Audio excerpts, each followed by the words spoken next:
Waalaikumsalam warahmatullahi Waalaikumsalam warahmatullahi wabarakatuh.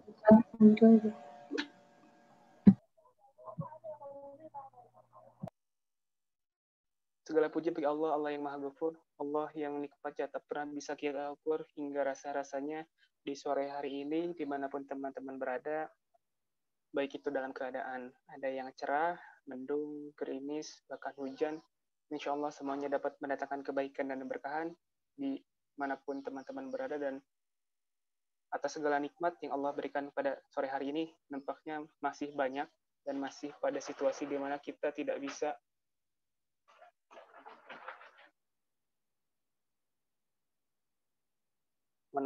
kita tidak bisa menyampaikan rasa syukur pada nikmat yang telah Allah berikan. Salawat serta salam juga mari senantiasa kita sampaikan kepada Habibana wa Nabiyana Muhammad Rasulullah Sallallahu Alaihi Wasallam atas karunia, atas ajaran yang telah beliau sampaikan kepada keluarganya, kepada sahabatnya, juga insya Allah kepada kita, pelaku umatnya yang senantiasa menanti untuk mendapat syafaat di hari penghakiman kelak. Amin ya Allah ya Rabbal Alamin. Perkenalkan, saya Syam Aditya Ramdhani sebagai moderator pada FGD Fokus Group Discussion pada diskusi kita di sesi ketiga Pekanan SPAI dalam tema penerapan Islamisasi sains dalam beragam disiplin ilmu. Dan alhamdulillah dosen narasumber yaitu Bapak Muhammad Rindu, Fajar Islami LCMAG telah berada di ruangan Zoom ini juga, telah siap. Dan para penyaji saya ingin memastikan bahwa semuanya telah hadir. Namun sebelum itu mari kita awali kegiatan dengan bacaan basmalah bersama-sama. Bismillahirrahmanirrahim. Ada Siti Mariski dari Pendidikan Tata Busana sudah hadir? Ya, sudah hadir. Dina Daniati dari Pendidikan Kimia sudah hadir? Hadir. Muhammad Nur Fauzi dari Pendidikan Bahasa Jerman sudah hadir? Hadir. Alhamdulillah semuanya sudah hadir. Insya Allah selanjutnya sebelum dimulai, kalau teman-teman mendapati moderator, para dosen yang lain dan sebagainya selalu punya jargon pada kegiatan SPAI, namun saya lebih menekankan pada aktualisasi dan refleksi diri dari penerapan bahwa di tutorial SPAI ini penekanan teman-teman untuk dapat berkuliah dengan cerdas, memanage waktu teman-teman, memastikan semuanya berjalan dengan apa yang telah direncanakan, dan mengerjakan semuanya dengan ikhlas, senantiasa, dan yang terpenting adalah mengharap, meminta kepada Allah yang Maha Ghafur, Allah yang Maha Kuasa untuk diberikan keistiqomahan dalam setiap kebaikan yang teman-teman kerjakan. Alhamdulillah, host dan juga co-host bisa bantu untuk menertibkan para peserta juga yang mungkin lupa ataupun terkendala untuk mute suaranya. Silakan dapat ditampilkan untuk penyajian materi dari para penyaji. Sudah siap? Waktu dan tempat saya berikan kepada Siti Mariski, Dina Daniati, Muhammad Nur Fauzi. Langsung nanti setelah yang satu disampaikan oleh penyaji lain. Silakan. Bisa dibantu tampilan layarnya. Ya. Silakan Siti. Ya, terima kasih. Assalamualaikum warahmatullahi wabarakatuh. Waalaikumsalam warahmatullahi wabarakatuh. Perkenalkan, saya Siti Mariski Salsabila dari Pendidikan Tata Busana. Dalam forum group discussion hari ini yang bertemakan penerapan Islamisasi sains dalam berbagai disiplin ilmu, saya akan membahas mengenai klasifikasi disiplin ilmu menurut Imam Al-Ghazali. Hubungan ilmu agama dan ilmu pengetahuan di dalam Islam itu sendiri memang berbeda, tetapi tidak dapat dipisahkan. Karena sains dalam Islam sangat memperhatikan agama, demikian pula sebaiknya. Imam Al-Ghazali dikenal sebagai sosok intelektual muslim yang cerdas. Beliau digelari sebagai Hujatul Islam karena keahliannya dalam berbagai disiplin ilmu, atau bisa disebut dengan multidisipliner. Beliau membagi disiplin ilmu menjadi dua klasifikasi, yakni ilmu fardu ain, dan ilmu fardu kifayah. Ilmu fardu ain ini mengenai tauhid, berhubungan dengan ibadah. Dan tidak boleh seorang muslim tidak tahu tentang ilmu tersebut. Karena ilmu ini yang menyebabkan sahnya akidah dan ibadah seseorang. Seperti mengenai sholat, puasa, dan sebagainya.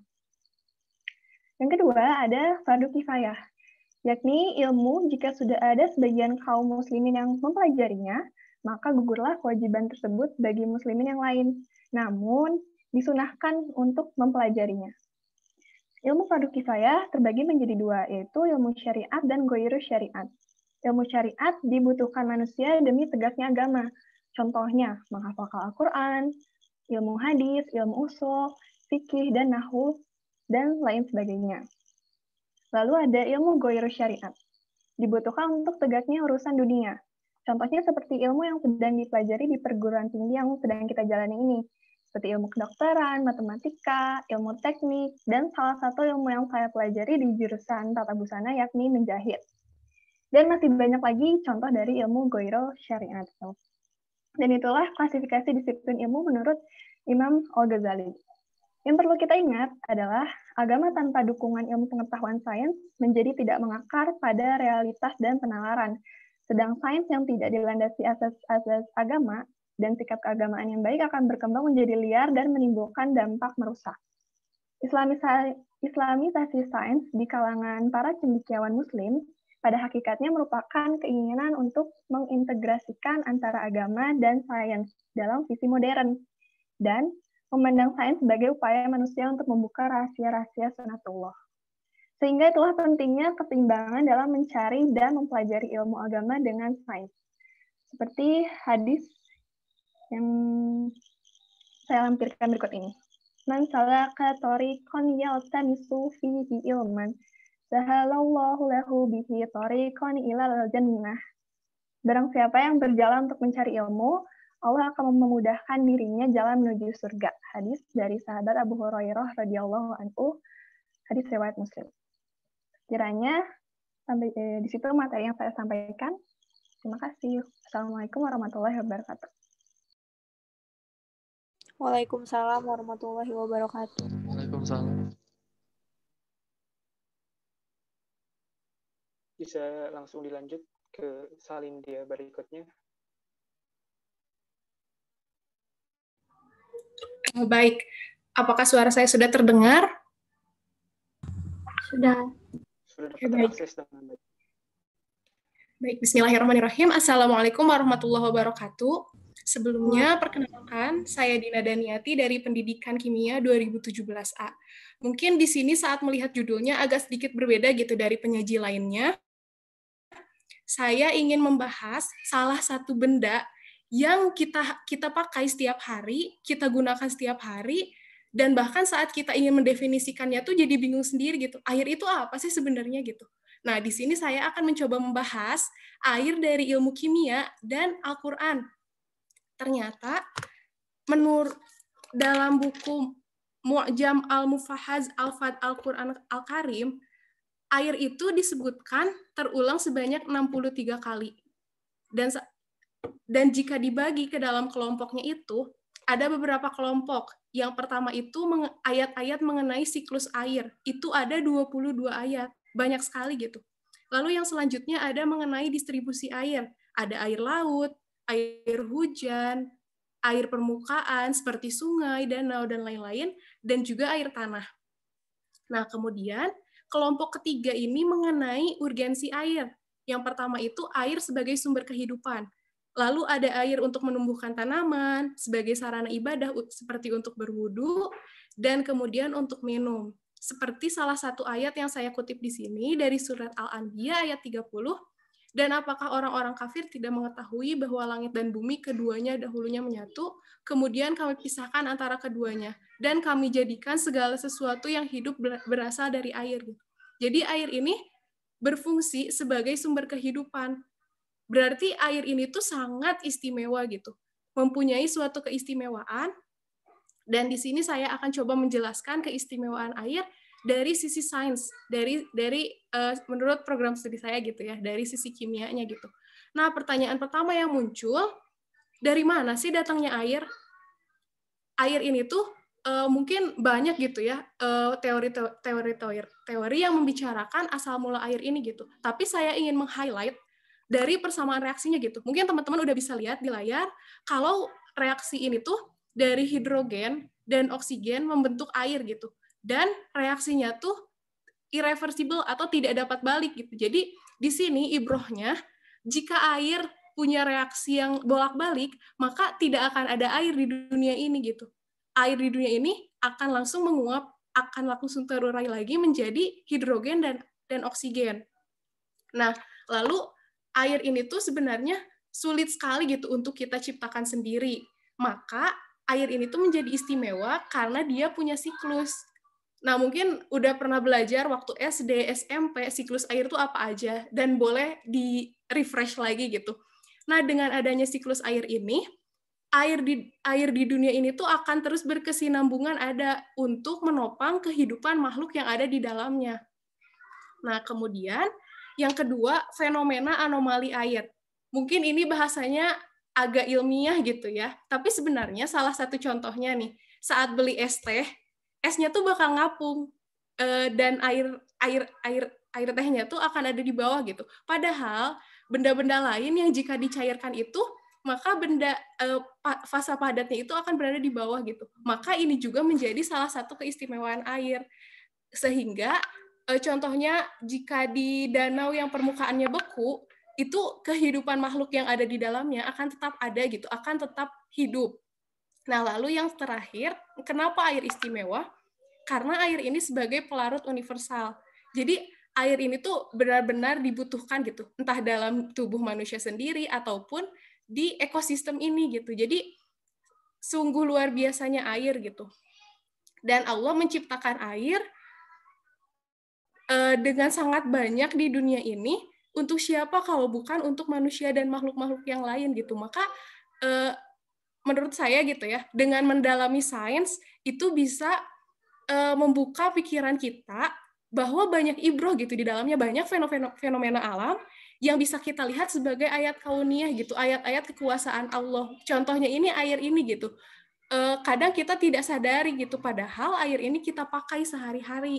Nah, mungkin sebagai penutup ada saya ambil dari surat Ali Imran ayat 190 sampai 191 yang innama fi samawati wal ard wa ikhtilafil laili wan nahar la ayati liulil albab gitu. Jadi penciptaan langit dan bumi, pergantian siang dan malam itu merupakan tanda bagi orang-orang yang berpikir.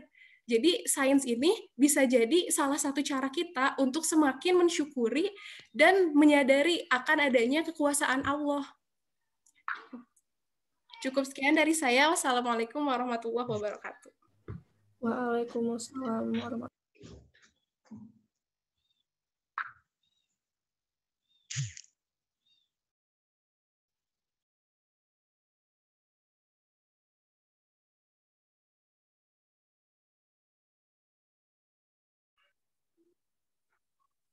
Baik, bismillahirrahmanirrahim. Assalamualaikum warahmatullahi wabarakatuh.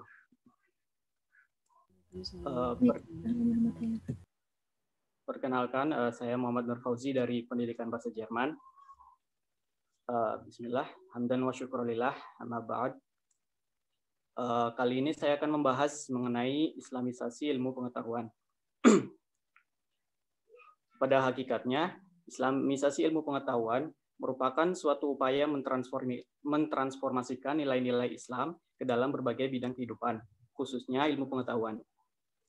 Dengan Islamisasi sains ini dapat diketahui dengan jelas bahwa Islam mengatur semua aspek kehidupan, bukan hanya mengatur masalah ibadah saja, tetapi juga Islam mengintegrasikan masalah dunia dengan akhirat, menyintesiskan iman, ilmu dan amal, dan juga menyelaraskan zikir dengan fikir.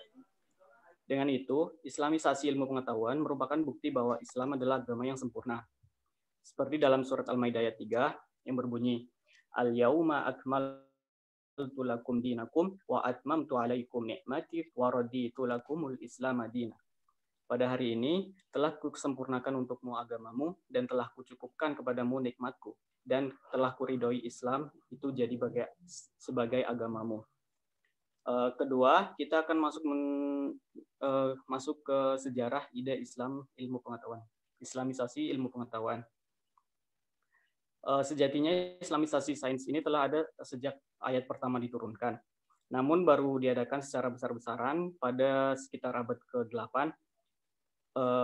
Masehi pada masa pemerintahan Daulah Abbasiyah, yaitu dengan dilakukannya penerjemahan terhadap karya-karya dari Persia dan Yunani, dan kemudian diberikan pemaknaan ulang disesuaikan dengan konsep agama Islam. Di samping itu, para ilmuwan yang melakukan analisis kritis bahkan melakukan rekonstruksi terhadap pemikiran filsuf Yunani. Akibatnya pada zaman itu, Islam meraih kejayaan dengan menguasai sebagian besar wilayah di dunia dan membangun sebuah peradaban yang tak tertandingi pada masa itu. Cerdik dan cendekiawan pun bermunculan dalam berbagai disiplin pengetahuan, baik dalam bidang agama maupun non-agama. Tidak hanya menyangkut permasalahan fikih dan teologi, tetapi juga dalam bidang filsafat, matematika, astronomi, kedokteran, dan lain sebagainya. Dalam bidang hukum, kita mengenal beberapa ulama besar yang mazhabnya sampai sekarang kita ikuti, seperti Imam Malik, Imam Abu Hanifah, Imam Syafi'i, dan Imam Hambal. Dalam bidang filsafat dan dalam bidang pengembangan ilmu pengetahuan dan teknologi, muncul nama Jabir ibnu Hayyan, Hunain ibnu Ishaq, Sabit ibnu Qura, Al-Razi, Al-Kindi, Ibnu Sina, Al-Farabi, Ibnu Wasyah, Al-Khawarizmi, Al-Farwani, Ibnu Rushd, dan Ibnu Khaldun. Saya yakin teman-teman di sini pasti pernah mendengar nama tadi. Mendengar. Mungkin ada beberapa yang paham. Nah, dari sini kita mengerti bahwa ada sejarah kegemilangan Islam yang sengaja disembunyikan atau tidak dipublikasikan. Buktinya, kita lebih paham Renaissance, merkantilisme, reformasi gereja, ketimbang zaman kejayaan Islam.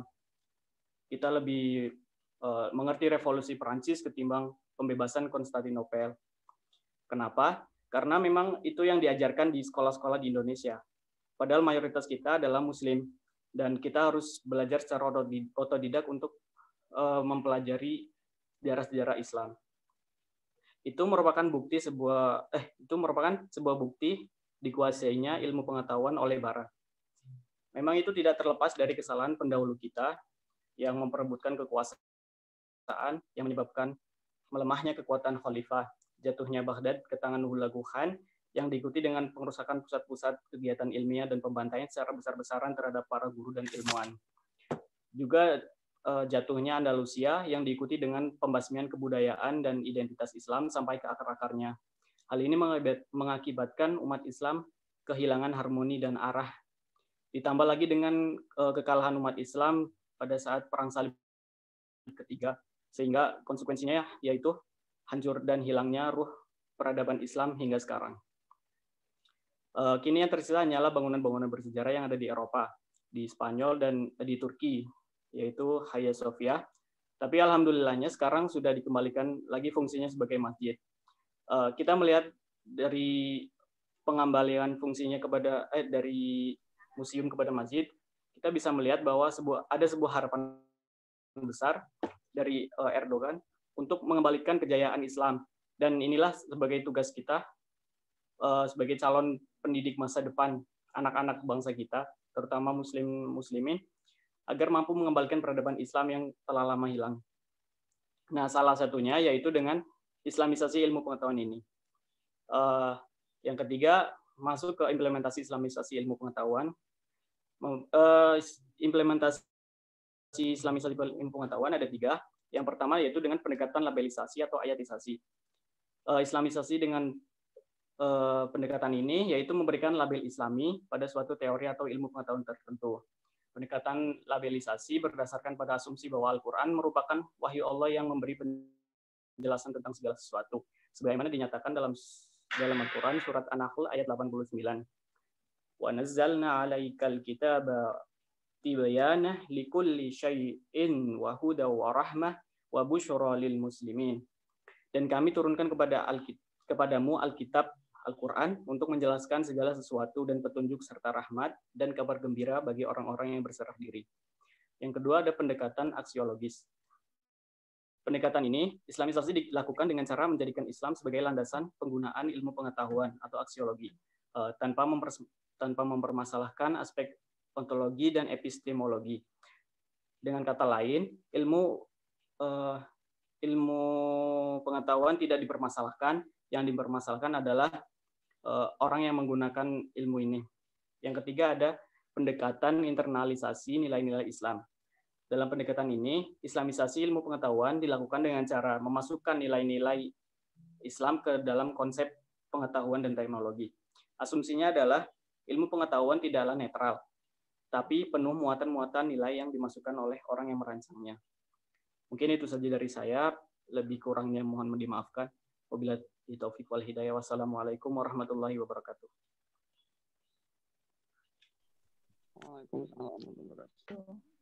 Waalaikumsalam warahmatullahi wabarakatuh.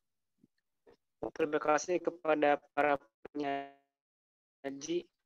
Tadi disampaikan dari Siti Mariski perspektif ada terkait ilmu syariat, ilmu syariat, dari Dina perspektif yang lebih detail dan spesifik dari jurusan beliaunya dari kimia, dan juga tadi penyampaian dari Fauzi yang sedikit membahas ataupun menyampaikan terkait latar belakang dan juga sejarah, dan tadi ada pesan yang menurut saya menarik bahwa tugas saya, tugas Anda, tugas kita semua sebagai seorang muslim ditambah seorang mahasiswa yang berkuliah di kampus yang menyematkan nama pendidikan di dalamnya. Makna pendidikan itu bisa pada basis edukasi dan penyampaian informasi yang secara menyeluruh, tepat, dan cermat. Sehingga bahasan-bahasan tadi cukup menarik untuk digali lebih dalam, didiskusikan, dan kita akan buka sesi diskusi pada tema penerapan Islamisasi sains dalam beragam disiplin ilmu. Dipersilakan kepada teman-teman yang mau menanyakan bisa lewat kolom chat maupun bisa langsung dibicarakan lewat mikrofonnya. Jangan lupa untuk menyebutkan nama, NIM, dan prodi.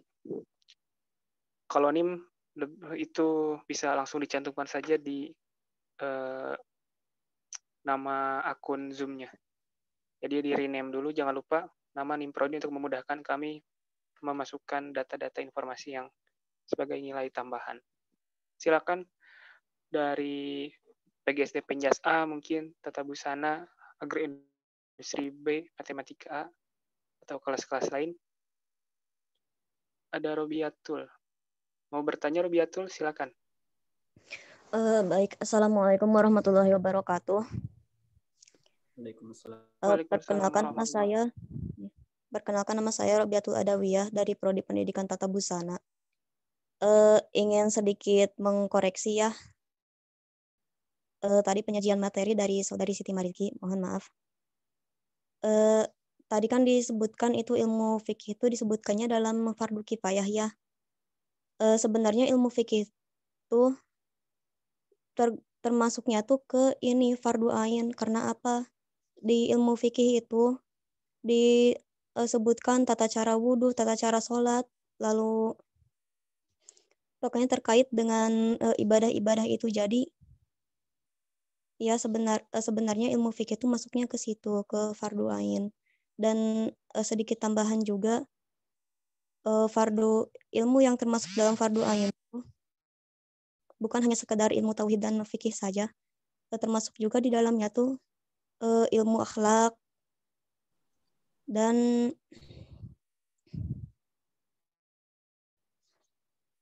ya maaf, maksud saya di situ juga termasuk di dalamnya juga ilmu akhlak dan bahkan gitu adab tata cara menuntut ilmu juga termasuk ke dalamnya juga. Terima kasih. Oh ya, dan saya ingin bertanya ke penyaji ketiga Saudara Muhammad Nur Fauzi. Boleh minta contoh kecil saja bagaimana cara islamisasi ilmu dalam pendidikan itu seperti apa? Kira-kira ya contoh kecil yang bisa diterapkan gitu. Baik itu di lingkungan kita sekitar atau nanti kelak kalau kita sudah menjadi pendidik. Terima kasih. Tarik ses. Monggo.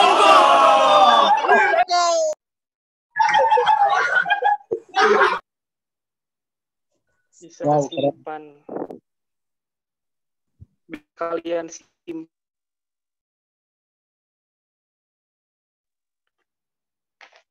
Bisa simpan juga di waiting room mungkin pada host, biar memang kalau dirasa mengganggu bisa ditahan dulu di waiting room.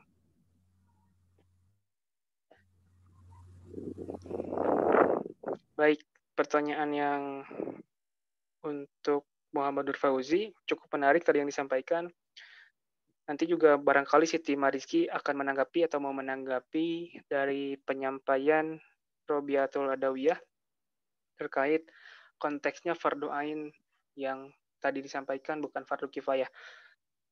Saya langsung ke Mas Nur Fauzi terkait tadi contoh konkret praktis aktualisasi melaksanakan islamisasi dalam bidang pendidikan. Silakan, Mas. Baik. Saya tadi menyebutkan bahwa bahwa ilmu pengetahuan di Indonesia dikuasai oleh Barat. Kita bisa tahu bahwa ilmu pengetahuan dari Barat itu mungkin membawa banyak sekali pengaruh seperti ateisme yang sebagai di Islam itu mungkin tidak atau juga bertentangan dalam ilmu Islam. Nah, sebagai aktualisasi dari islamisasi ilmu sains ini, misal kita sebuah teori, terus misalnya kayak tadi penyaji yang kedua, air, lalu kita cari di dalam Al-Quran. Nah, itu pendekatan ayatisasi. Jadi kita dalam, nanti misal kita jadi pengajar, ada sebuah pelajaran yang mungkin bagi kita ambigu atau tidak pasti. Jadi kita membalikan lagi kepada Al-Quran itu. Jadi kita mengkaji dari mungkin guru-guru yang beragama gitu. Lalu yang kedua pendekatan aksiologis dengan tidak mempermasalahkan aspek ontologi dan epistemologi.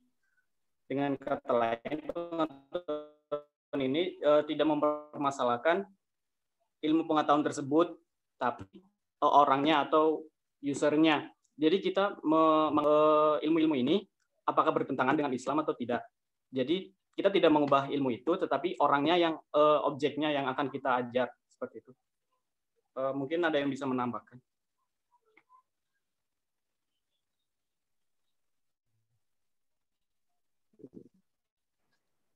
Dengan kata lain, baik, silakan teman-teman yang lain ingin menambahkan. Silakan.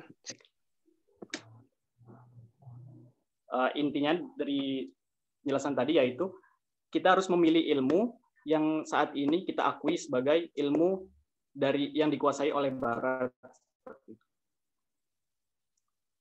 Harus.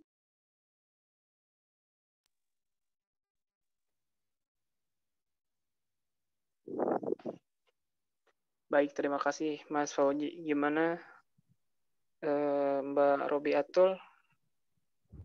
Cukup atau mau ditanggapi lagi sekaligus tadi Siti Maritul? Iya, terima kasih ya kepada Robiatul. Mohon maaf sebelumnya mungkin saya kurang teliti. Jadi hukum belajar ilmu usul fikih itu termasuk fardu ain. Karena juga mengenal rukun sholat dan hal-hal yang dasar dari agama. Terima kasih.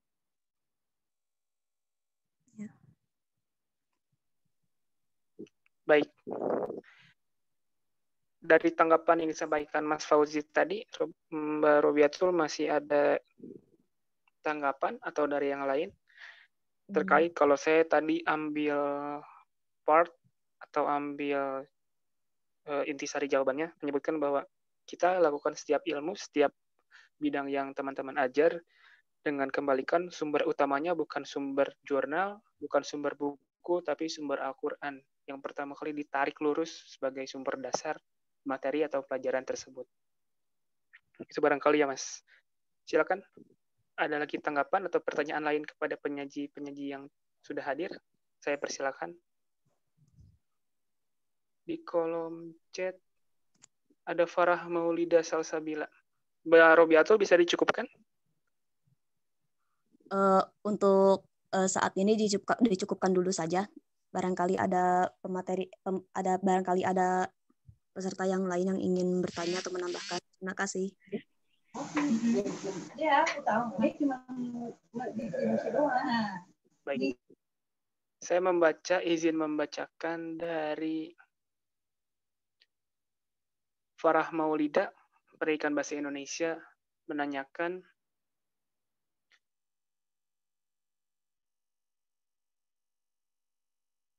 penerapan ilmu dalam Islam. Menurut pemateri, mungkin nanti bisa penyaji mana saja yang mau menjawab, seberapa penting peranan ilmu dalam Islam dan alasannya mengapa? Terima kasih.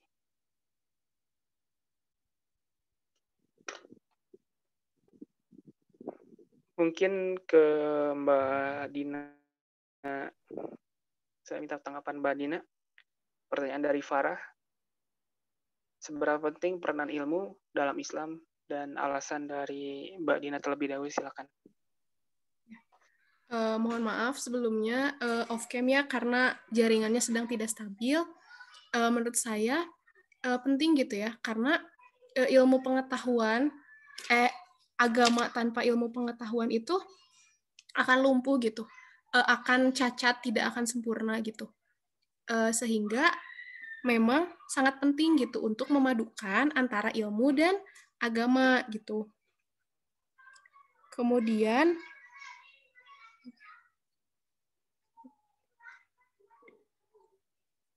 dan ilmu-ilmu ini juga kalau dalam Islam itu terbagi ya tadi seperti yang dijelaskan penyaji sebelum saya, ada ilmu fardu ain dan ada fardu kifayah gitu. Sehingga memang wajib gitu menuntut ilmu itu. Cukup.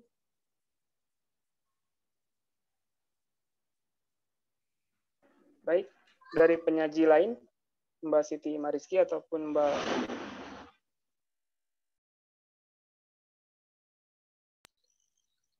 Saya mau menambahkan juga, ilmu sendiri itu memang sangat penting untuk dilandasi dengan asas agama, karena kalau tidak dilandasi dengan keagamaan yang baik, akan berkembang, ilmu tersebut akan berkembang menjadi liar dan menimbulkan dampak rusak seperti ilmu tersebut menggunakan nafsu yang tidak baik seperti itu. Mungkin ada yang lain yang mau menambahkan?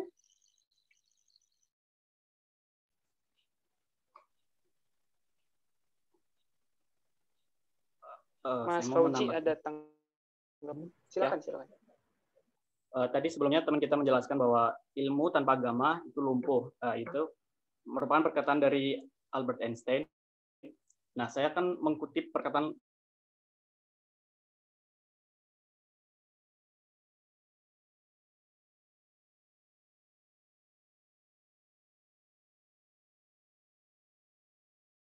ilmu itu lahir sampai kita meninggal.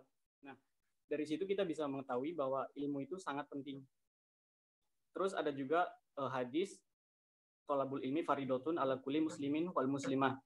Menuntut ilmu adalah wajib bagi seluruh umat muslim dan muslimah. Nah, sebuah hukum Allah yang wajib, maka itu memiliki kepentingan yang sangat-sangat penting seperti itu. Karena pertanyaannya, pentingkah ilmu dalam Islam? Ya, mungkin segitu.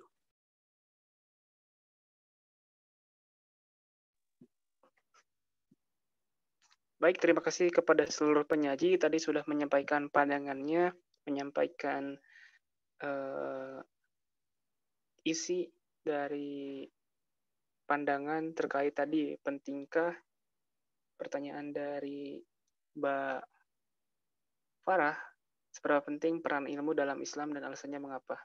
Tentu sangat penting dan para penyaji tadi menyampaikan masing-masing pendapatnya. Kita akan buka satu pertanyaan lagi untuk sebelum masuk ke sesi pematerian dari Pak Muhammad Rindu Fajar Islami LCMAG. Silakan teman-teman bisa lewat kolom chat ataupun lewat mikrofon. Saya Nafisa. Ada lagi kah? Saya Nafisa, NIM Silakan, Mbak. 1800867 dari Pendidikan Bahasa Indonesia. Saya ingin bertanya untuk kepada penyaji Mas Fauzi tadi mengatakan bahwa harus bisa memilih dan memilah ilmu yang mana yang Islami, mana yang tidak. Mohon maaf, saya tidak mendapat maksud Anda itu bagaimana, karena rancu ya menurut saya. Karena ketika kita belajar secara akademik gitu ya, memang benar bahwa pemikirannya banyak berorientasi ke barat dan kita ya tetap harus mempelajari semuanya gitu. Kedua, yang saya ingin saya tanyakan adalah mungkin di sini ada kaitannya menerapkan pembelajaran yang Islami ya, tapi bagaimana gitu keadaannya di lapangan, apalagi di sekolah konvensional itu tidak menggunakan basis dasar agama. Contohnya kan ibu saya guru ya, beliau mengajak anak-anak muridnya untuk melaksanakan sholat duha, tapi dimarahi oleh kesiswaan karena dianggap mohon maaf ya menyimpang, karena waktunya belajar di kelas tapi malah ngajak anak-anak untuk sholat duha di masjid, dan itu tuh anak-anaknya tuh kurang teratur, kurang tertib, kurang rapi. Dan juga dulu ketika saya belajar di madrasah aliyah ada guru yang dalam pandangan agamanya ini agak berseberangan ya, misalnya untuk misalnya kalau untuk yang meninggal kan suka ada yasinan ya, bukan yasinan disebutnya, ya itulah yang suka pengajian udah misalnya kayak 40 harian gitu kan. Tahlilan. Tahlilan. Terima kasih. Itu tuh kan ada yang mengenal tahlilan, ada yang tidak.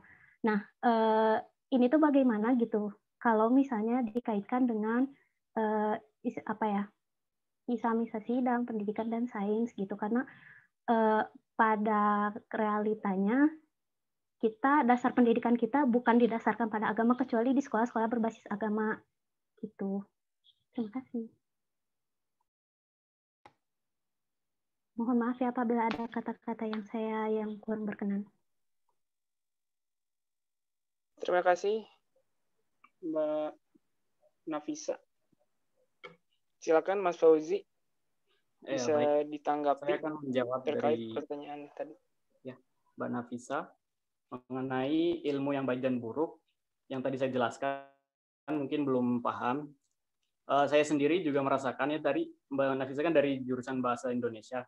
Nah, implementasi dari jurusan bahasa mengenai ilmu dari barat ke Indonesia yang mungkin buruk apa gitu. Karena dari bahasa itu tidak ada yang buruk. Maksud saya ilmunya itu tidak berorientasi kepada kehidupan gitu, hanya untuk berbahasa. Nah, mungkin yang saya jelaskan tadi sains secara ilmu-ilmu yang lain dari mungkin fikihnya dan juga teologi, karena ilmu-ilmu dari barat itu kebanyakan mengandung ateisme, terus sekularisme dan lain-lain gitu yang mungkin buruk, dan cara kita memilahnya dengan cara tadi mengembalikan lagi kepada Al-Quran, dan juga jangan lupa kita harus memiliki guru yang mungkin akreditasinya sudah diakui di masyarakat. Terus yang tadi guru mengajak sholat duha, mungkin bagi saya itu kalau di dalam jam pelajaran itu keliru ya, karena sholat duha itu sunnah. Mungkin kalau sholat duhur terus sudah azan masih pelajaran, wajar saja untuk guru mengajak murid ke masjid. Dan terakhir yang budaya, ini konteksnya beda lagi. Budaya itu di Indonesia banyak yang dianggap sebagai bid'ah, seperti tahlilan itu. Nah, bagi saya, misal tahlilan yang keluar dari orientasi agama Islam, ya memang bid'ah. Tapi tahlilan sendiri kan acaranya itu baik ya, mengaji, terus silaturahim gitu kepada orang yang sedang berduka, mungkin itu baik. Tapi kalau ada muatan yang mengandung musyrik atau yang menyalahi dari aturan agama Islam, ya itu haram.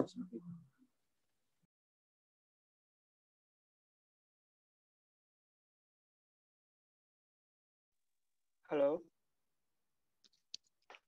Ya, Mas baik, Toji, masih tersambung? suaranya Cukup. sudah. Gimana Mbak? Jelas-jelas. Tadi Gimana Mbak Nafisa, masih ada tanggapan terkait hal yang telah disampaikan dari penyaji? Baik ya, mohon maaf ya tadi pertanyaannya agak di luar konteks ya. Cuman benar bahwa saya masih kurang paham ya bagaimana jika kita harus menyampaikan materi tersebut meskipun materi tersebut bertentangan dengan agama kita. Misalnya contohnya apa ya? Misalnya dalam pelajaran sejarah atau dalam pelajaran PKN ya contohnya. Anak-anak ini diwajibkan untuk mempelajari macam-macam ideologi atau bagaimana pelaksanaannya, misalnya ideologi komunisme, ideologi liberalisme, dan ideologi lainnya. Sedangkan ada tuntutan untuk mengajarkan hal tersebut, meskipun pada substansinya itu bertentangan dengan prinsip-prinsip dalam Islam. Itu bagaimana? Terima kasih. Ya, baik. Untuk pertanyaan itu, kembali lagi kepada ya. Ini sekaligus penutup ya, Mas. Silakan ditanggapi. Ya, balik lagi kepada pendekatan aksiologis. Pendekatan ini yaitu tidak mempermasalahkan ilmu itu salah atau tidak, tapi dikembalikan lagi kepada objek yang kita ajar. Tidak memperdulikan aspek ontologinya dan epistemologinya, tapi kita mengajar bahwa agar murid itu bisa memilah dan memilih sendiri ilmu yang baik dan yang buruk itu yang seperti apa. Baik, cukup. Terima kasih. Baik, terima kasih kepada Mas Fauzi. Jawabannya sudah memuaskan. Terima kasih. Saya kembalikan kepada moderator.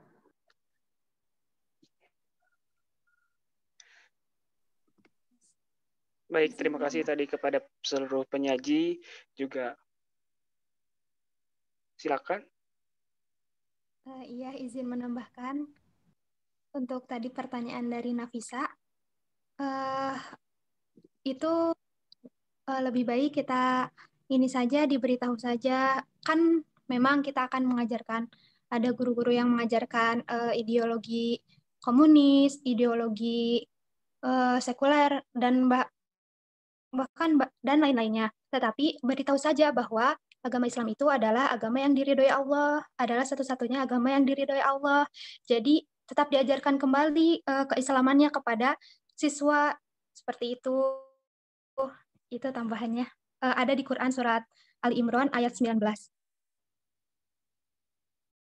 Terima kasih. Izin menambahkan lagi ya. Halo, tes. Silakan. Ya. Jadi setelah saya mendengarkan penjelasan-penjelasan dari semua peserta dan semua penyaji, jadi saya ingin menambahkan, sebenarnya semua ilmu itu hakikatnya semuanya bersumber dari Islam. Jadi mau itu yang disampaikannya oleh orang Islam ataupun orang Barat gitu, semuanya sama, bersumber dari Islam, bersumber dari Quran. Kalau kita betul-betul mendalami ilmu-ilmu tersebut. Seperti misalnya kita mendalami terus ilmu sains seperti misalnya pelajaran kimia atau misalnya pelajaran sejarah. Pelajaran sejarah kita dalami saja terus. Nanti juga kita bisa bertemu satu titik gitu. Justru titik itu yang lebih menyadarkan kita gitu, kalau yang lebih menyadarkan daripada kita sekedar belajar daripada sekedar belajar Islam tentang ini, daripada misalnya nih kita sibuk gitu mencari-cari ini dalil Qur'annya seperti apa, ini dalil hadisnya seperti apa gitu. Padahal kita sendiri kan belum tentu bisa benar-benar memahami gitu, memahami isi dari Al-Quran, isi dari hadis itu apa. Dan itu jadi intinya semua ilmu itu penting, mau itu yang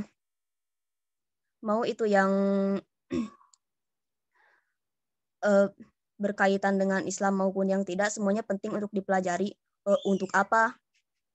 Untuk sebagai pembanding gitu, untuk menambah wawasan dan pengetahuan kita juga, agar dengan kita tahu gitu semuanya, insya Allah kita bisa lebih memahami gitu apa pentingnya ilmu dalam Islam gitu, terutama daripada kita terlalu terpaku gitu dengan ilmu Islam yang ada nanti malah seperti yang kita lihat gitu, fenomena seperti zaman sekarang, sesama muslim malah saling mengkafirkan, sesama muslim malah saling menyalahkan dan selalu merasa paling benar, seperti itu.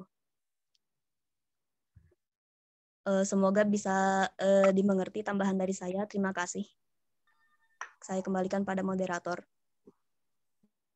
Baik, saya cukupkan kiranya fase atau proses diskusi tentang tema penerapan Islamisasi sains dalam beragam disiplin ilmu, dan saya juga sedikit menambahkan bahwa tadi cukup out of the line bagi saya terkait apa yang didiskusikan dalam hal terang akan hadir kalau kita tahu gelap. Dan tadi penyampaian ilmu-ilmu itu telah disampaikan juga bahwa semua diberikan hanya untuk sisi objektivitas pendorong bahwa setiap orang akan tahu mana yang benar dan mana yang salah. Kalau kita hanya menyampaikan yang benar, ketika orang mendapat yang salah, jangan-jangan orang itu akan menganggapnya selalu benar. Jadi tadi subjektivitas, objektivitas itu akan menentukan. Dan untuk lebih jelas dan penyampaian lebih komprehensif, narasumber kita telah hadir di ruangan ini, dan izin Pak, saya menambahkan salah satu buku yang sempat saya baca dari buku Sains dan Islam, Dr. Al-Khatib mengatakan bahwa dalam salah satu bacaannya, seingat saya, tidak perlu menyuruh Anda datang ke laboratorium, tidak perlu menyuruh Anda untuk menyelam ke dasar lautan, tidak perlu menyuruh Anda mengajak menjelajahi seluruh luar angkasa. Semua itu tidak perlu dilakukan hanya untuk mengetahui keesaan dan ketuhanan yang hakikat atau kuasa dari pencipta, dalam hal ini keislaman yang benar. Tapi teman-teman bisa lihat diri teman-teman. Perhatikan satu saja ujung jari, pangkal leher, ataupun sistem pencernaan yang ada dalam tubuh kita, bagaimana semua bisa berjalan tanpa kita atur dan kita instruksikan. Perhatikan satu saja di antara persendian-persendian tangan, jari, kaki yang terdapat dalam tubuh. Kalau teman-teman termasuk insya Allah orang-orang yang berpikir, yang memaksimalkan akal, pasti menemui bahwa bukti akan adanya Allah dan Islam itu sendiri sebagai agama yang rahmatan lil alamin. Silakan Pak Muhammad Ridwan Fajar, LCMAG, dipersilakan Pak untuk menyampaikan tadi barangkali isi dari diskusi yang ada hal-hal yang mungkin mau Bapak sampaikan, atau bisa dikatakan pelurusan pemahaman dari teman-teman tadi yang berdiskusi, bila dirasa memang masih ada yang ingin. Silakan Pak. Bapak bisa share screen nggak? Coba di apa? Pada host bisa dijadikan host. Sudah bisa Pak? Sudah ya. Oke, baik. Assalamualaikum warahmatullahi wabarakatuh. Waalaikumsalam warahmatullahi wabarakatuh. Alhamdulillahirabbil alamin, wassalatu wassalamu ala Rasulillah wa ala alihi washabihi ajmain, amma ba'du. Alhamdulillah, pertama-tama mari kita panjatkan puji dan syukur kita kehadirat Allah Subhanahu wa taala, yang mana alhamdulillah pada sore hari ini kita semuanya bisa hadir di sini dalam majelis ilmu ya. Masya Allah, ini majelis ilmu luar biasa. Mudah-mudahan majelis ilmu ini tentunya mendapatkan keberkahan bagi kita semuanya ya. Dan tidak lupa pula ya, kita sama-sama curah limpahkan salawat kepada Nabi Muhammad SAW, kepada para sahabatnya dan para keluarganya semuanya. Dan mudah-mudahan kita mendapat syafaat dari Allah Subhanahu Wa Taala. Amin ya Rabbal Alamin. Baik, pada sore hari ini Bapak insya Allah ingin sedikit menambahkan ya, karena tadi di awal sudah banyak tersampaikan terkait tentang islamisasi sains dalam berbagai disiplin ilmu ya. Nah, berapa menit ini waktunya moderator? Sampai 16.40 Pak, ada sekitar 15 sampai 20 menit, silakan bila baik. memang Ada poin-poin pentingnya yang ingin Bapak tambahkan di sini adalah nih latar belakangnya ya, islamisasi sains itu. Kemudian juga Bapak ingin sedikit membahas tentang masalah Al-Quran. Kemudian nanti sedikitlah tentang proses islamisasi dan tantangan-tantangannya. Nah, jadi gini. Nah, memang islamisasi sains itu ini respon ya terhadap bagaimana di wacana akademisi ya di dunia sekarang itu hegemoni barat itu sedang apa ya? Sedang dalam masa jaya-jayanya gitu ya. Nah, sehingga tentunya ini akan menjadi satu apa ya? Satu dampak luar biasa bagi agama Islam ya. Karena dengan dipegangnya perangkat-perangkat teknologi ya, seperti Facebook, kemudian WhatsApp, kemudian apa namanya tuh, dan berbagai macam media yang lainnya, ini tentu pasti akan memiliki dampak yang luar biasa terhadap umat Islam. Anda bisa bayangkan ya, ketika mereka menguasai teknologi tersebut, mereka bisa saja menghancurkan generasi-generasi muda Islam. Dengan cara apa? Dengan cara menyebarkan virus-virus ya, ideologi-ideologi, doktrin-doktrin yang memang kontradiktif dengan ajaran agama Islam ya. Seperti apa? Banyak ya pemahaman-pemahaman misalkan seperti konsumerisme, materialisme gitu ya. Kemudian komunisme dan yang lain sebagainya gitu ya. Yang mana pada ujung-ujungnya tentunya ini akan menjauhkan umat Islam ya, khususnya generasi muda dari apa? Dari nilai-nilai ajaran agama Islam ya. Sekarang itu dunia itu sedang apa ya? Sedang hegemoni barat itu betul-betul menguasai. Bahkan bagaimana umat Islam itu digiring ya, pola kehidupannya, pola pikirnya itu dibawa untuk memfavoritkan, menghobikan barat gitu ya. Nah, bahkan jadi hal ini tentunya menjadi pemikiran ya, pemikiran pada cendekiawan-cendekiawan Islam. Nah, banyak ya ulama-ulama ya, itu semuanya bahu-membahu ya, ikut serta memikirkan bagaimana caranya untuk mengcounter ya. Muhammad Iqbal ya, dalam bukunya itu di apa namanya itu di The Reconstruction of Religion Talk in Islam ya. Jadi memang sudah apa ya? Sudah mencium aroma ya bagaimana barat itu menyisipkan ilmu-ilmu pengetahuan modern gitu ya. Yang mana dengan ilmu pengetahuan modern ini itu akhirnya akan apa? Akan memunculkan satu keyakinan-keyakinan yang justru akan menjauhkan kita dari Allah Subhanahu Wa Taala. Ya, jadi semakin orang bertambah ilmu, ya, ini kalau tidak disandingkan dengan ketakwaan, ini berbahaya sekali. Ya. Kalau Anda lihat dalam Al-Quran, ya, itu orang-orang yang paling hebat itu justru pada akhirnya itu justru membangkang kepada Allah. Anda lihat ya, Fir'aun, kita ambil contoh ya. Itu Fir'aun itu bukan orang biasa. Anda bayangkan ya, Fir'aun seorang raja gitu ya. Itu menguasai seluruh wilayah Mesir dan sekitarnya. Dan tentunya ya, Fir'aun ini seorang yang pintar di dalam kemiliteran gitu ya. Semua strategi perang begitu dia dikuasai dengan baik, sehingga tidak ada satupun yang berani dan yang mampu untuk mengalahkan pasukan tentara Firaun.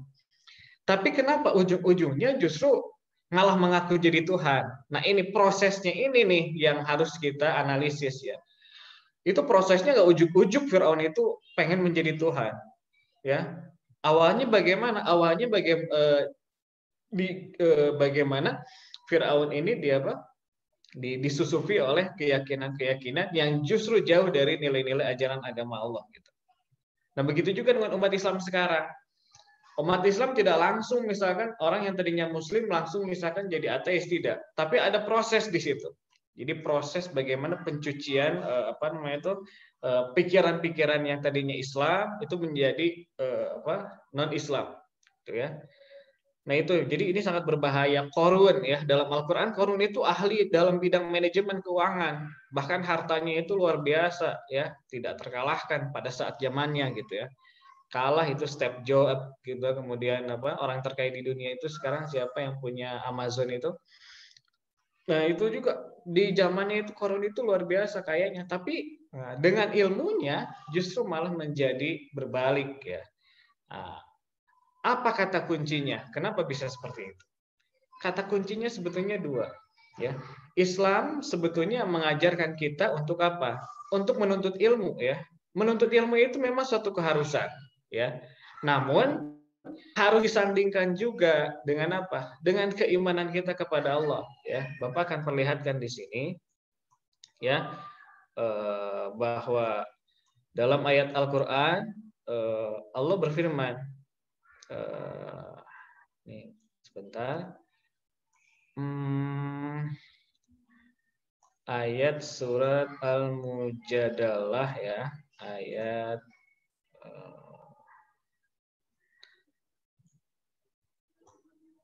nah ini sebelum Bapak memperlihatkan itu, Bapak ingin lihat nih bagaimana ternyata perdebatan ya antara kejahatan dan kebenaran itu sebetulnya sudah jauh-jauh hari.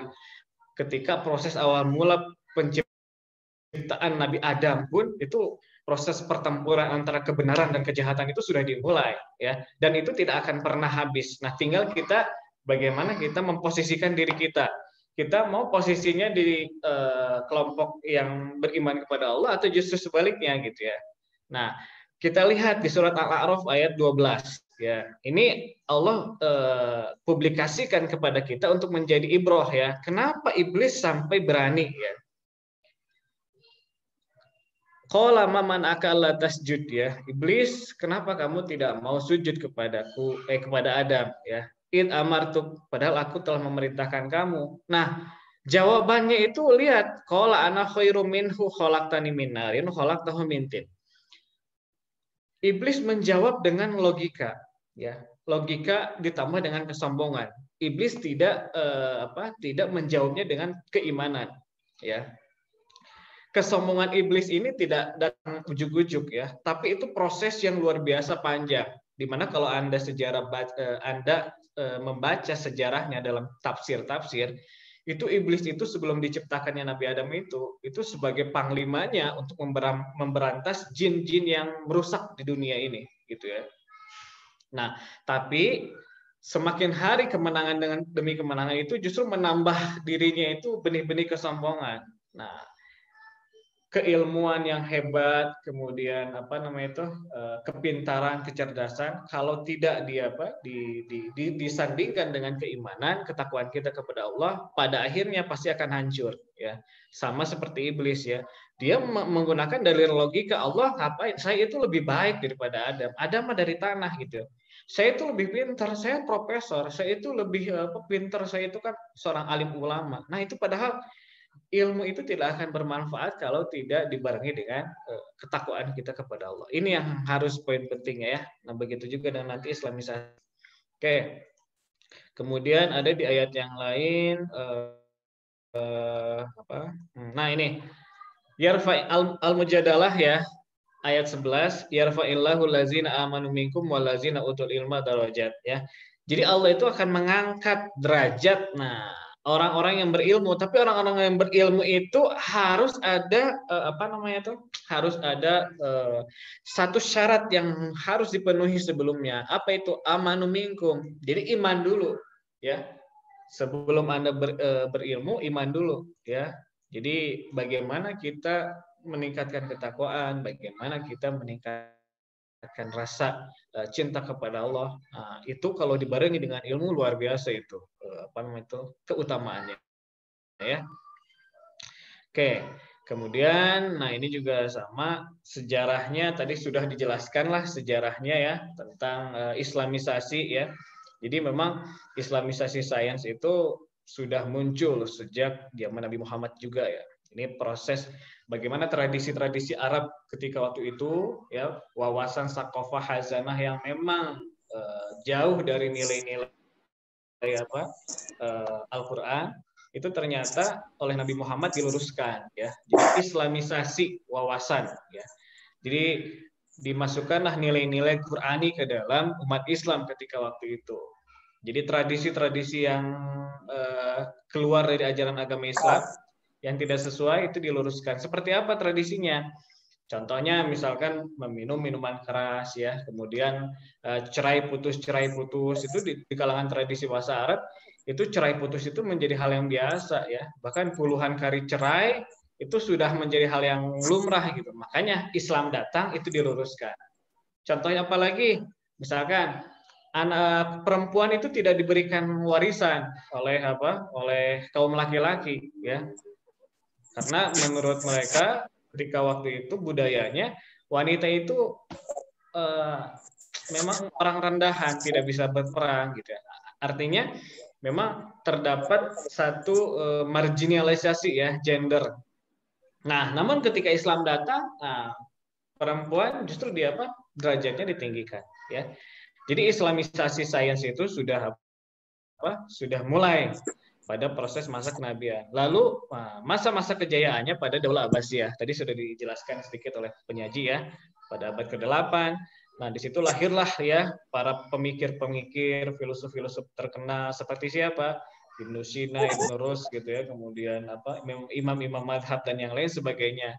Nah, sekarang tahap terakhir tajdid ya. Jadi memang sekarang itu umat Islam itu sedang dicoba ya oleh berbagai macam serbuan ya. Ini kalau misalkan Bapak lihat di sini, Bapak ingin memperlihatkan ada satu kitab bagus ya. Ini membahas tentang limadza uhbital muslimun ya. Kenapa sih umat Islam itu sampai terjatuh, terpuruk gitu ya, sampai seperti sekarang ya. Ini dikarang oleh Dr. Raghib Ashirjani ya.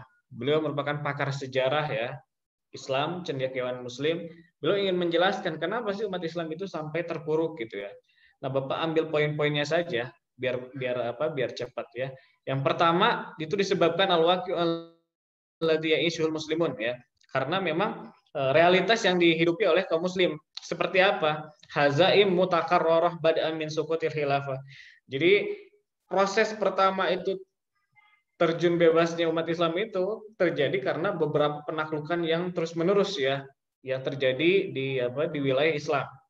Khilafah Utsmaniyah itu mengawali ya itu prosesnya. Kemudian juga Palestina direbut oleh Israel ya. Kemudian yang kedua khianat mustamirah fi atrafi katsir mutafariqah min al-alam islami. Jadi terjadinya banyak khianat ya dilakukan oleh pemimpin-pemimpin negara yang mana mereka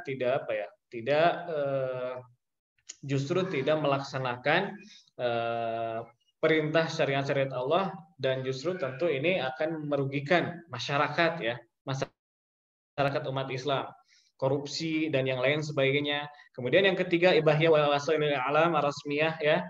Ini media ya memiliki peranan penting dalam proses bagaimana doktrinisasi, kemudian penyusupan ideologi-ideologi yang menentang ajaran agama Islam itu dilancarkan oleh orang-orang musuh-musuh Islam ya. Kemudian korupsi ya, suap, menyuap ya. Yang mana ini tentunya berakibat pada ekonomi ya negara-negara Islam. Dan masih banyak lain ya. Kemudian yang kedua, ya itu tadi yang di internal ya. Sekarang yang eksternalnya al-mu'amar al-fikriyah ini yang paling penting dan sekarang yang berkaitan dengan islamisasi sains ini. Jadi penjajahan fikriyah pemikiran ya terhadap umat Islam. Jadi musuh-musuh Islam sekarang itu sedang apa ya? Sedang melancarkan serangan-serangan dalam rangka bagaimana pola pikir generasi kita itu diubah ya.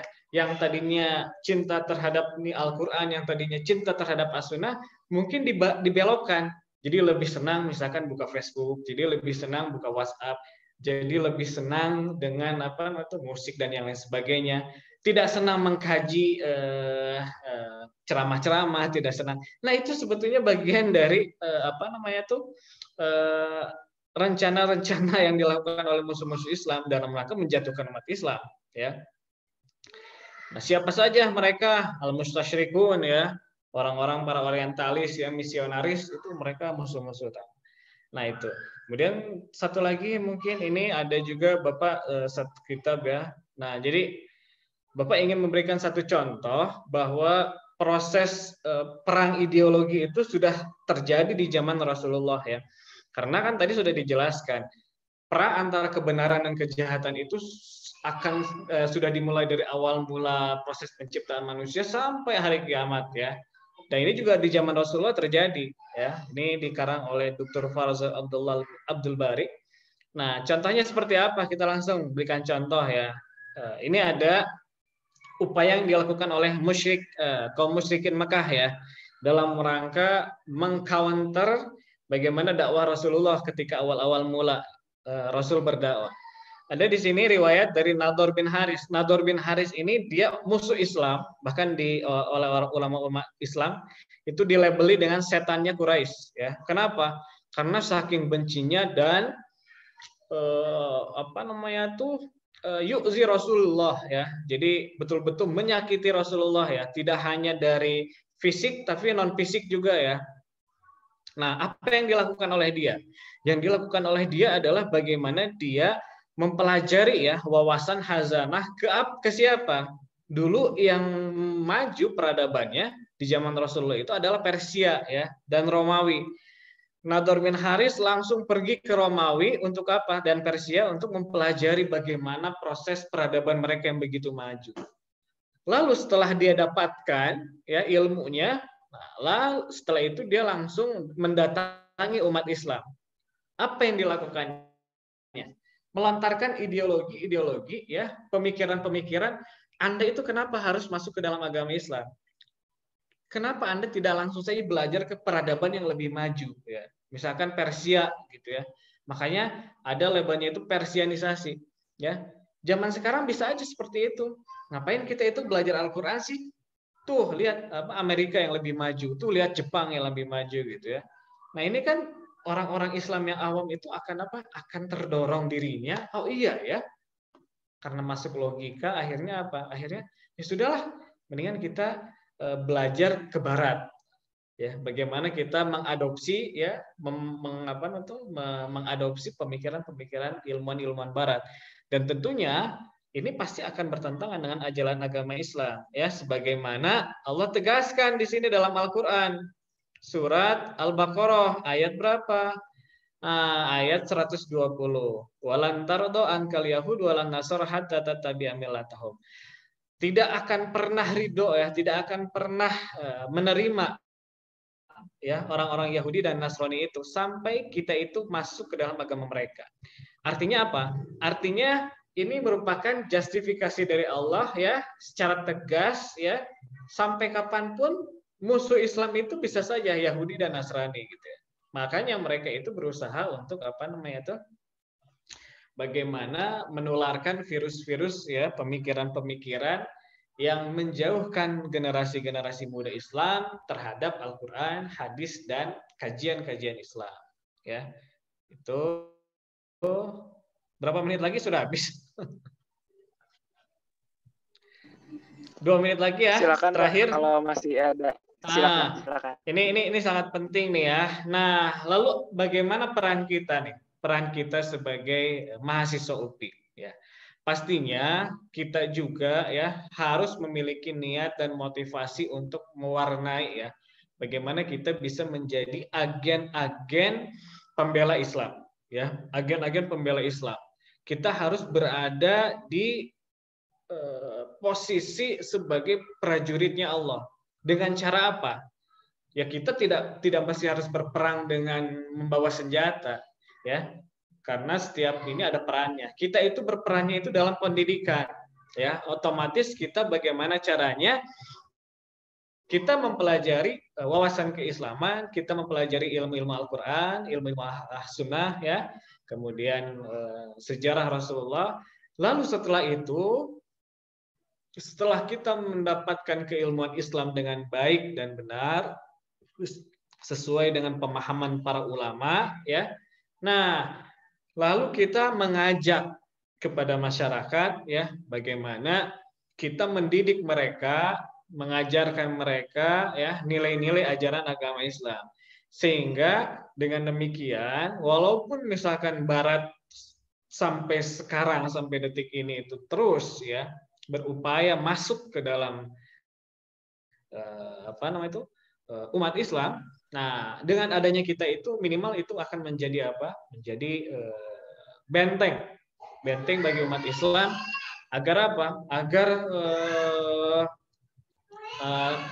kita masyarakat Islam itu tidak tunduk terhadap peradaban Barat. Dan ingat ya, Al-Qur'an itu secara tegas itu memuliakan orang-orang yang menuntut ilmu ya. Dan mengapresiasi para ilmuwan. Mengapresiasi Anda. Anda sekarang itu sedang dimuliakan oleh Allah gitu ya. Dalam Al-Qur'an itu surat Az-Zumar ayat 9 ya. Qul hal yastawil ladzina ya'lamun wal ladzina ya'lamun. Katakanlah Muhammad, adakah sama orang mengetahui dengan orang yang tidak mengetahui? Artinya apa? Kita sebagai ilmuwan itu tentunya akan apa? Akan memiliki kemuliaan derajat yang lebih tinggi dibandingkan yang lainnya gitu ya. Asalkan catatannya satu ya, tadi ilmu kita, keilmuan kita harus disandingkan dengan apa? Rasa keimanan kepada Allah. Kalau kita tidak beriman kepada Allah, kalau kita tidak takwa kepada Allah, ilmu sebanyak apapun itu justru bakal apa? Bakal menjadi bumerang. Bisa jadi dengan ilmu yang kita dapatkan, ilmu yang gelar profesor, tapi kalau kita tidak diimani dengan ketakwaan kepada Allah, itu kita bisa jadi nauzubillah kalau sampai jadi ateis ya, nauzubillah gitu ya. Sama seperti Immanuel Kant ya. Immanuel Kant itu seorang tokoh filsuf barat ya, komunis gitu ya. Itu kan pintar orangnya ya. Tapi saking pinternya justru malah dia jadi tidak percaya dengan adanya Tuhan gitu ya. Nah, ini kita jangan sampai seperti itu. Oke, gitu saja mungkin. Jadi tantangannya umat Islam, cendekiawan, institusi pendidikan, globalisasi ya. Jadi tantangan yang akan dihadapi oleh kita dalam rangka penerapan Islamisasi ya, itu dari internal sendiri ya, banyak sekali umat Islam yang tidak setuju, kemudian cendekiawan juga ada juga, institusi pendidikan dan globalisasi. Itu sajalah mungkin karena waktunya juga terbatas ya. Ya Bapak harapkan kita semuanya ya mulai dari sekarang ya kita luruskan niat dalam menuntut ilmu ya. Ini penting karena tadi ya walaupun kita belajar setiap hari, tapi kalau niat kita, mohon maaf, kalau niat kita misalkan hanya mengejar gelar, hanya mengejar nilai gitu ya, tapi tidak mengejar ya siapa yang memberikan ilmu itu yaitu Allah, nah itu nanti bisa jadi kita tidak berkah gitu ilmunya ya. Baik, itu saja mungkin dari Bapak. Terima kasih. Bapak kembalikan kepada moderator. Baik, terima kasih kepada Pak Muhammad Rindu Fadil Islami LCMAG. Pematerialnya cukup membuat masih penasaran sebetulnya Pak. Karena tadi pembahasannya cukup mendalam dan menarik. Namun kita sudah berada di penghujung waktu kegiatan. Insya Allah Pak Rindu juga kalau teman-teman ada yang diajar SPAI-nya ataupun barangkali bertemu ya Pak di fakultas atau di masjid, insya Allah membuka diri untuk dapat berdiskusi kembali mungkin ya Pak, atau bertanya barangkali teman-teman yang masih ada pertanyaan ataupun ya yang didiskusikan. Terima kasih sekali lagi Pak, dan penyampaian materi yang luar biasa mengenai penerapan Islamisasi sains dalam beragam disiplin ilmu. Dan kesimpulan dari saya bahwa tadi sempat dibahas juga, visi yang dipelajari mungkin visi dunia, apa yang didapat mungkin masih berkaitan dengan banyak bobot ilmu dunia. Tapi setiap muslim, saya, Anda, dan kita semua, seorang mahasiswa yang berkuliah di institusi, di universitas yang menyandang nama pendidikan di dalamnya. Tugas edukasi dari saya, dari kita, haruslah lebih jadi core, lebih jadi perhatian di masyarakat, termasuk di masa pandemi sekarang, teman-teman di domisili masing-masing haruslah berkontribusi aktif, tidak hanya pada ibadah ritual yang bersifat vertikal, tapi juga ibadah sosial yang bersifat horizontal. Tunjukkan bahwa mahasiswa UPI berperan dalam edukasi dan pemahaman Islam yang menyeluruh, lengkap, dan dapat menyampaikannya dengan cermat. Terakhir, setiap permasalahan yang ada di negeri ini, di dunia ini, pada hari ini, pada zaman-zaman ini, rasa-rasanya cukup membuat kita pesimis akan perubahan dan perbaikan ke depannya. Namun selalu yakinkan pada diri bahwa saya, Anda semua, kita bersama merupakan solusi bagi permasalahan yang ada hari ini. Bahwa saya 10 tahun lagi, Anda 15 tahun lagi, merupakan solusi dari permasalahan yang ada pada negeri ini. Kalau tidak setuju dengan korupsi, tidak setuju dengan banyak hal terkait di bidang pendidikan, ekonomi, maupun legislasi dan pemerintahan, cukup jadikan jawabannya adalah diri Anda saat memimpin nanti. Jangan sampai Anda mengeluh hari ini dan tidak jadi apa-apa ketika Anda berperan di masyarakat nanti.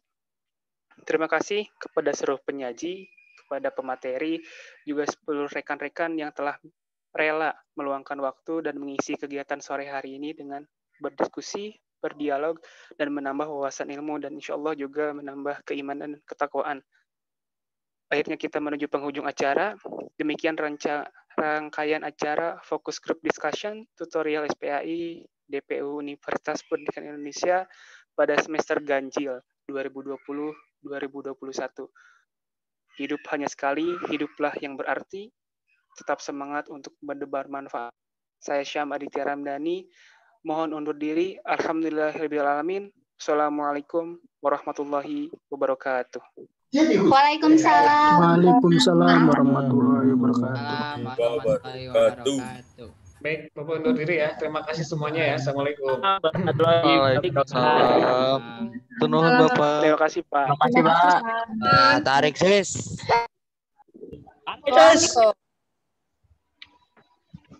Raimu. Silakan untuk dapat meninggalkan ruangan setelah mengisi link presensi. Jangan sampai salah data yang dimasukkan maupun lupa untuk mengisi. Terima kasih.